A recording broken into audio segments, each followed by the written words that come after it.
સરપંચ અભિવાદન સમારોહમાં સીઆર પાટીલનું આવ્યું છે એક મોટું નિવેદન।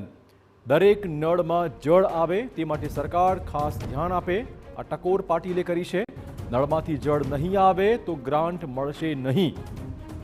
કેન્દ્રીય જળ સંસાધન પ્રધાને દરેક રાજ્યોના સીએમને પત્ર લખી સૂચના આપી હતી।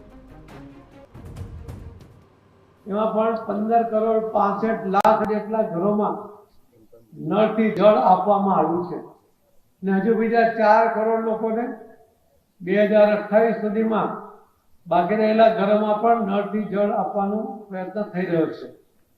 બહુ નાના મોટા પ્રોબ્લેમ પણ આવ્યા, ફરિયાદો પણ આવી કે નલ હે જલ નહીં હે, પરંતુ એમાં પણ અમે દરેક રાજ્યના મુખ્યમંત્રીઓને પત્ર લખીને જાણ કરી છે કે જ્યાં સુધી દરેક નળમાં પાણી નહીં આવશે ત્યાં સુધી સરકાર તરફથી તમને નવી કોઈ ગ્રાન્ટ નહીં મળશે।